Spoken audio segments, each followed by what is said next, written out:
요즘 그 드라마를 보면은 서울 자가사는 대기업 다니고 하는 김 부장 이야기 굉장히 유행하고 있고 뭐 많이 회자가 되는 것 같습니다. 자산이 얼마나 될까?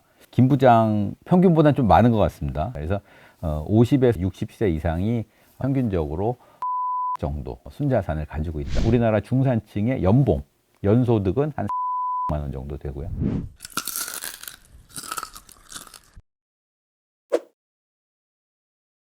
안녕하십니까. 매일경제신문에서 경제와 관련된 글도 쓰고 경제교육도 담당하고 있습니다. 노영우라고 합니다. 반갑습니다.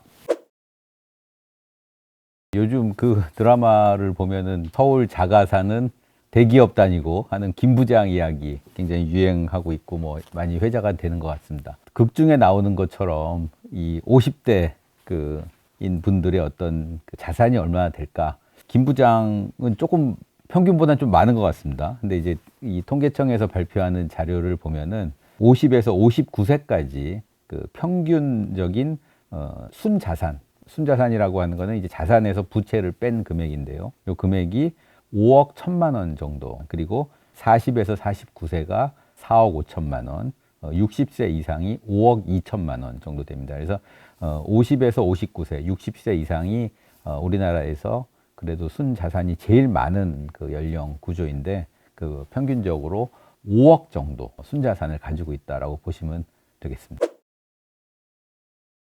드라마 아까 말씀드렸습니다만은 서울에 이제 자가를 가지고 있고 대기업 다니는 50대 김 부장 가상적인 평균 자산을 한번 계산해 보면 서울에 일단 자가가 있지 않습니까? 자기 집이 이제 한 채 정도 있다고 하면은 보통 이제 한 10억이 넘어갑니다. 순자산이. 그렇기 때문에 이제 5억이라고 하면은 집이 있으신 분들은 5억은 좀 더 되는 것 같은데 이런 생각을 하실 수 있고 만약에 이제 집이 없거나 젊은 분들이 생각할 때 젊은 한 20, 30대가 생각할 때는 5억? 5억이면 꽤 많네. 이렇게 이제 생각할 수도 있을 것 같은데요. 한 가지 좀 이제 평균하고 다른 중위값이라는 게 있습니다. 중위값이라고 하는 거, 중간값이라고 하는 그런 통계가 있는데 중간값은 1등부터 100등까지 자산의 이 순서대로 쫙 이렇게 나열을 했을 때 정확히 50등에 해당하는 50%에 해당하는 중간값을 갖다 중위값이라고 얘기합니다. 순자산의 중위값을 한번 계산을 해보면 50에서 59세인 분들 50대의 순자산 중위값은 3억 정도 되고요. 그 다음에 60세 이상은 2억 3천만 원. 그 다음에 40에서 49세, 40대는 2억 9천만 원. 그래서 평균은 5억 정도 되는데 중간값은 3억 정도 된다. 이렇게 이제 보시면 되겠습니다. 그러니까 이게 무슨 얘기냐면 예를 들어서 3명이 있는데 전체적으로 이제 자산이 100이 있다고 생각했을 때 한 사람이 100을 다 가지고 있으면 어떻게 되는 거죠? 평균이 33이죠. 중위값은 얼마가 되는 거죠? 0이 되는 겁니다. 두 번째 있는 사람은 0원이 되는 거거든요. 그러니까는 평균이 중간값보다 높다라고 하는 얘기는 편차가 심하다는 얘기입니다. 그러니까는 그 부자인 사람, 순자산이 많은 사람들은 많이 가지고 있고 적은 사람들은 적게 가지고 있을 때 평균을 내보면 5억이 나오는데 이렇게 편차가 클 때는 중간에 있는 사람의 그 순자산을 계산을 해보면 3억 정도 나온다. 그래서 한 2억 정도가 차이가 난다라고 하는 얘기는 우리나라의 자산이 상당히 좀 편중되게 분포가 돼 있다. 이렇게 볼 수가 있겠습니다. 통계를 한번 또 말씀드리면 10개의 그룹으로 나눠서 제일 많은 그룹 10분이 제일 적은 그룹 0분이 이렇게 나눴을 때 상위 10% 그러니까는 우리나라의 어떤 연령대를 감안하지 않고 상위 10%의 순자산은 20억 정도. 그다음에 이제 상위 20%, 10%에서 20% 사이에 있는 분들은 8억 4천만 원. 그래서 여기서 벌써 한 10억 이상이 차이가 납니다. 그다음에 8분위, 그러니까 20%에서 30% 사이에 있는 분들은 5억 5천만 원.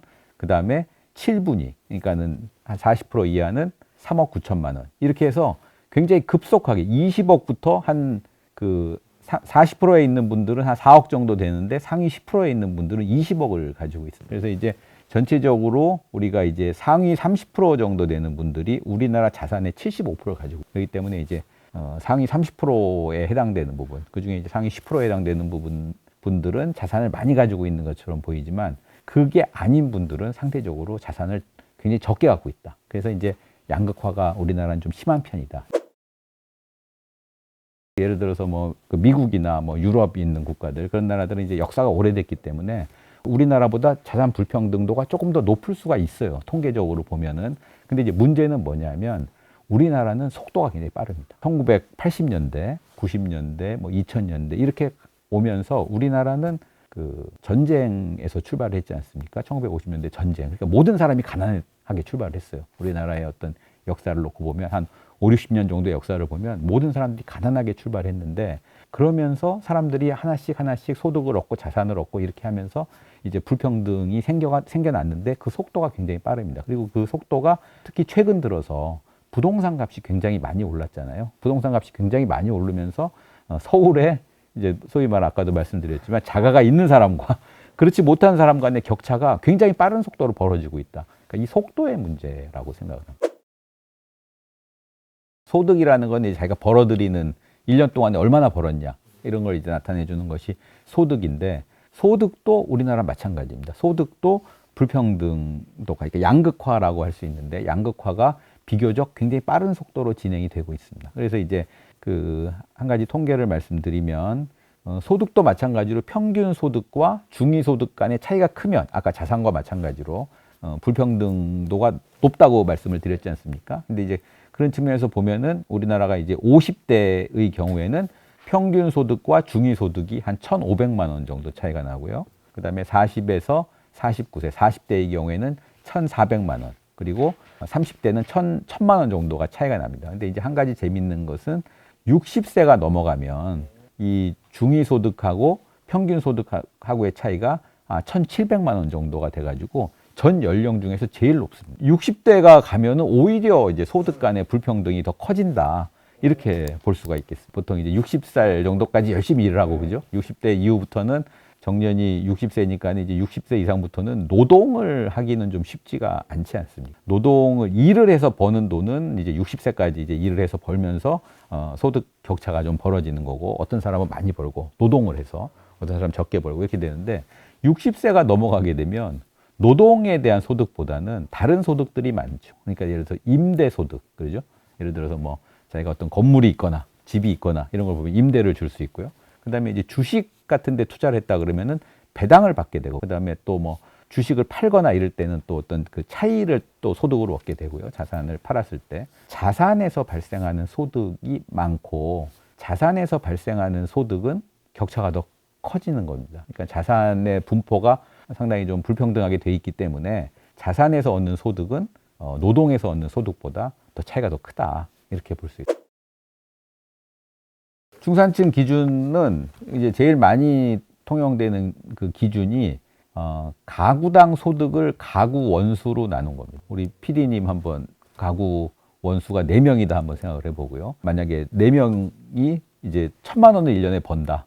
이렇게 되면 한 가구당 250만 원 정도 번다고 볼 수 있지 않습니까? 4인 가구가 1,000만 원을 벌면 균등화 개인 소득이라는 용어가 있습니다. 근데 이제 균등화 개인 소득이라고 하는 개념은 그거를 갖다가 이제 루트 값으로 나눠주는 겁니다. 그러니까는 가구당 가구 원수가 4명이 1,000만 원을 벌었다 그러면은 4로 나누는 것이 아니라 2로 나누는 겁니다. 그러면은 2로 나누면은 얼마가 되는 거죠? 균등화 개인 소득이 500만 원이 되는 겁니다. 그러니까 왜 그러냐 하면 사람들이 이제 소득을 해서 소비를 할 때 가구는 공동 소비를 하는 경우가 많습니다. 집도 하나만 있으면 되고, 그죠? 소파도 하나만 있으면 되지 않습니까? 근데 이제 혼자 있으면은 집도 하나가 있어야 되고 소파도 하나가 있어야 되잖아요. 그러니까 이제 가구 원수가 늘어난다고 해서 그거에 비례해서 소비가 늘어나는 게 아니기 때문에 그런 균등화 개인 소득을 기준으로 했을 때 우리나라 중산층의 연소득은 한 3,600만 원 정도 되고요. 그 50%에 해당하는 중간값의 50%, 그러니까 이제 1,800만 원부터 150% 정도 되면은 약 한 그 1,800만, 5,400만 원, 5,500만 원 정도 될 것 같은데요. 그래서 이제 중산층이라고 하는 것은 그 균등화된 개인 소득 기준으로 1,800만 원에서 한 5,500만 원, 5,600만 원. 요 사이에 있는 분이 중산층입니다. 이제 객관적인 통계는 없는데 객관적으로 중산층에 있지만 주관적으로 중산층이 아닌 것 같다라고 생각하는 분들이 40%가 넘습니다. 주관적인 중산층은 뭘까라고 생각하면은 왠지 집도 하나 있어야 될 것 같고, 그렇죠? 예, 집도 자기 집이 자가가 있어야 될 것 같고, 그 다음에 뭐 자동차도 하나 그럴듯한 게 하나 있어야 될 것 같고, 뭐 먹고 사는데 별 지장이 없어야 될 것 같고 자녀가 만약에 있으시면은 자녀들 좀 사교육도 좀 시켜야 될 것 같고 이런 식의 어떤 생활 자체가 이제 중산층의 생활인데 그런 생활이 우리나라 같은 경우는 굉장히 높다. 그런 생활 비용은 중산층, 객관적인 중산층보다는 훨씬 높게 생각을 한다. 예를 들어서 집만 해도 그렇지 않습니까? 아까 제가 말씀드린 그 객관적인 중산층의 어떤 연소득 가지고 서울에 집을 살 수 있을까? 이런 어떤, 아니면 수도권에 집을 살 수 있을까? 이런 어떤 불안감이 많이 생기게 되고 또 한 가지 이유는 중산층을 유지하기가 점점 어려워질 것 같다라는 그런 불안감입니다. 그러니까 드라마 혹시 보셨으면은 서울에 자가가 있는 50대 김 부장도 맨날 불안해 하잖아요. 그 지위가 흔들리는 그런 그 부분들이 많이 나오지 않습니까? 예, 직장에서 문제라든가 뭐 가정 문제라든가 이런 게 많이 나오기 때문에 객관적인 중산층과 주관적인 중산층 사이의 갭이 그것도 마찬가지로 점점 갈수록 많이 벌어지고 있다. 이렇게 말씀드릴 수 있을 것 같아요. 그러니까 예를 들어서 1990년대, 80년대, 90년대에는 공식적으로는 사교육을 할 수가 없던 시절이었기 때문에 사교육 비용이 지금처럼 많이 들지 않았고요. 그 다음에 이제 그 집값이 지금처럼 높지 않았습니다. 집값하고 사교육비만 상당수가 낮다고 해도 우리가 이제 생활비가 지금보다는 굉장히 많이 줄어들 것 같지 않으십니까? 예를 들어서 지금은 집을 영끌해서 집을 사고 말이죠. 그리고 그 집 이자와 원금을 갚는데 소득의 상당 부분을 지출을 하고 그 다음에 교육비가 상당히 많이 나가고 뭐 물론 물가도 많이 올랐죠. 그런 것들이 있기 때문에 사람들은 이제 생활의 어떤 소비 수준은 과거보다 높아지지 않았다. 과거보다 높아졌더라도 거의 뭐 높아지지 않았다라고 볼 수 있을 것 같고 두 번째는 이제 계층 이동의 어떤 가능성. 그러니까 이제 점점 갈수록 우리나라는 계층을 그러니까 하위층에서 중산층이 되고 중산층에서 상류층이 되고 이렇게 올라가는 비율이 점점 줄어들고 있어요. 그 대신에 현재의 계층을 유지하는 비율은 점점 높아지고 있어요. 그러니까 이제 그런 어떤 계층 이동이 가능하다 그러면 본인은 중산층이라고 생각을 할 수가 있거든요. 근데 이제 그게 어려워지니까 본인은 오히려 중산층보다는 중산층임에도 불구하고 하위 계층이다. 상류층임에도 불구하고 하위 계층이다. 이렇게 생각하는 사람들이 많이 늘어나고 있다. 전반적으로 이제 좀 이렇게 행복하지 않은 거죠. 우리나라의 어떤 잠재 GDP라는 게 있습니다. 잠재 GDP는 우리나라 경제의 실력을 얘기하는 겁니다. 우리나라는 2012년부터 지금 2025년입니다만 2025년까지 계속 마이너스예요. 그러니까 잠재 GDP보다 실제 GDP가 더 못하다. 그 얘기는 무슨 말이냐면은 시험을 보면 90점 정도 맞을 실력이 있는 학생인데 계속 80점, 70점만 맞는 10년, 15년 동안 예를 들어서 그럼 어떻게 되겠습니까? 자기가 실력이 계속 그걸 유지하면서 그 실력을 계속 이제 올려가야 되는데 그 실력 자체가 이제 떨어지게 되거든요. 그리고 떨어졌는데 그걸 또 못 맞춰요. 그러니까 이제 우리나라 경제가 지금 그렇게 되고 있다. 이 얘기는 무슨 얘기냐면 사람들이 일을 할 수 있는 능력과 힘이 있음에도 불구하고 일을 안 한다. 왜 안 하냐? 미래가 불투명하니까. 특히 청년들이 일을 안 한다. 그러니까 젊은 사람들이 미래가 불투명하고 열심히 해도 안 될 것 같으니까 미리 포기하는 이런 현상들이 많이 나타나고 있습니다. 그래서 이제 우리나라 같은 경우에는 전체 실업률은 2.2% 정도로 집계가 되는데 청년 실업률은 5.3%. 전체 실업률보다 2배가 높습니다. 젊은 사람들이 일을 안 하는 사회가 잘 될 수 있겠습니다. 젊은 사람들이 나이 든 사람보다 더 열심히 일을 하고 또 젊은 사람들이 잘 돼야죠. 젊은 사람들이 또 일을 해서 열심히 많이 벌고 또 그걸 또 열심히 쓰고 이렇게 해야지 되는데 우리나라는 이제 이런 식의 어떤 그 중산층이 무너지고 그다음에 계층 이동에 대해서 굉장히 활력을 잃어가면서 사람들이 경제하려는 의지가 퇴색이 되고 그런 것들이 이제 실제 GDP가 잠재 GDP에 미치지 못하고 그러다 보니까 잠재 GDP는 더 떨어지고 이런 식의 이제 악순환이 계속 이어지고 있다. 이렇게 볼 수 있을 것 같습니다. 제가 생각하는 노후 준비는 노후가 되더라도 그러니까 그 나이를 먹더라도 적정한 수준의 소비를 계속 해야지 노후가 유지가 되는 거거든요. 그러니까는 이제 그 우리나라 사람들이 버는 시기와 쓰는 시기가 많이 다릅니다. 일반적으로. 그러니까 우리나라는 24살까지는 돈을 못 벌죠. 소득이 거의 없죠, 사람들이. 소득이 없기 때문에 그럼에도 불구하고 24살까지는 소비는 하지 않습니까? 학교도 다녀야 되고 또 뭐 먹고 자고는 계속 해야 되니까 소비를 하기 때문에 이제 24살까지는 적자 구간입니다. 근데 이제 25살부터 63세까지는 버는 돈이 소비보다 많습니다. 그래서 이제 이 구간을 흑자 구간이라고 얘기해요. 그럼 이제 흑자 구간이 한 40년 정도가 이제 지속이 되고 그다음에 이제 64세가 넘어가면 다시 또 적자 구간이 됩니다. 그러니까 버는 돈보다 쓰는 돈이 더 많아지는 거죠. 이제 노후의 어떤 아까 노후 준비라고 하는 것은 그러면 이제 25살부터 젊었을 때는 본인이 돈을 안 벌어도 부모님들이 이제 용돈도 주시고, 예, 뭐 여러 가지 많은 부분을 해결해 주시잖아요. 그러니까 이제 그렇게 이제 해결을 한다고 치고, 그렇지만 이제 64세가 넘어가면 그때는 뭐 부모님이 해결해 줄 수가 없고 본인이 해결해야 되는데 본인이 해결할 수 있는 방법은 흑자 구간일 때 돈을 모아서 적자 구간 때 소비를 해야지 그게 이제 해당이 되는 건데 64세 이상 적자 구간에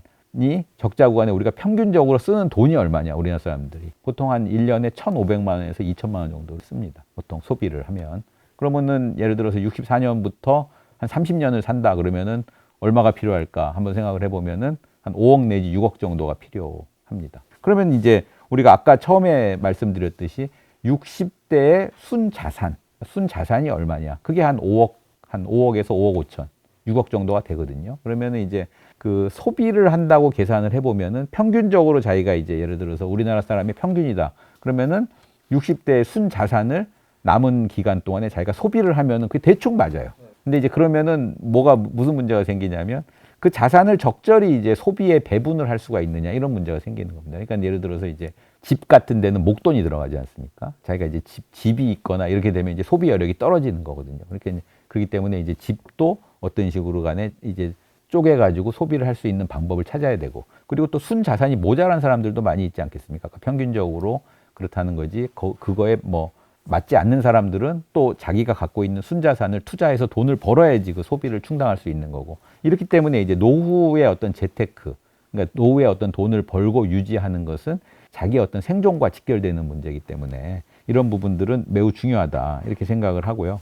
그렇게 하려고 그러면은 본인이 처한 상황에서 노후에 자기가 얼마 정도가 필요해야지 정상적인 소비를 할 수 있는가를 먼저 계산을 해보고, 그 다음에 자기의 어떤 순자산, 지금 자기가 갖고 있는 자산이 어느 정도 되는지도 먼저 비교를 해보고, 그게 남으면은 뭐 별 문제가 없겠지만은 부족할 때는 그걸 어떻게 메꿔야 되는지 그런 것들을 고민하는 것이 노후 준비라고 저는 생각을 합니다. 투자라고 하는 것은 아까 노후가 이제 순자산이 자기가 소비를 해야 될 금액보다 적을 때 이제 투자를 해서 이 자산을 불려야 되잖아요. 그래서 이제 투자를 해서 자산을 불려야 되는데 그 투자를 하는 것은 상당히 위험이 따르는 행위입니다, 실제로. 그러니까 돈을 벌 가능성이 있으면 돈을 잃을 가능성도 똑같이 있는 거거든요. 그러니까 이제 그거를 갖다가 염두에 두고 반드시 투자를 해야 된다. 그렇기 때문에 근데 이제 젊었을 때는 투자를 하면 손해를 보더라도 나중에 또 벌어서 그걸 메꿀 수 있는 기회가 있지 않습니까? 근데 이제 노후에 투자를 했는데 큰 손해를 봤다.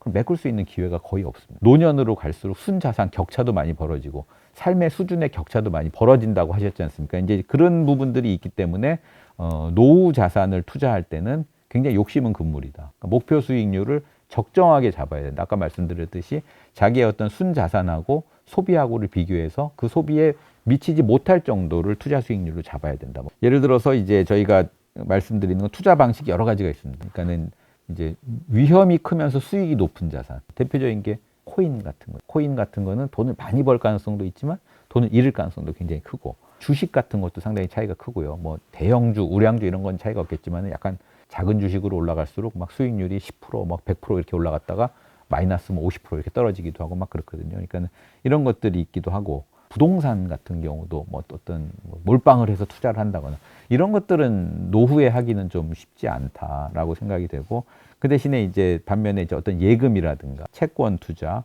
그 다음에 주식도 직접 투자보다는 간접 투자, 펀드, 그 다음에 요즘에 유행하는 그 ETF라고 그 지수에 투자하는 그런 어떤 종목들이 있습니다. 어떤 종목에 투자하는 것이 아니라 지수에 어떤 투자하는 주식 상품, 이런 것들이 오히려 노년 투자에는 적합한 것이 아니냐. 그래서 결과적으로는 이런 상대적으로 좀 안정적인 자산으로 포트폴리오를 구성을 하면서 그 다음에 자기가 이제 감내할 수 있는 위험, 그리고 거기에 맞춰서 목표 수익률, 그것도 현실적인 목표 수익률을 정하는 것이 그게 합리적인 투자가 아닐까 이렇게 생각을 합니다.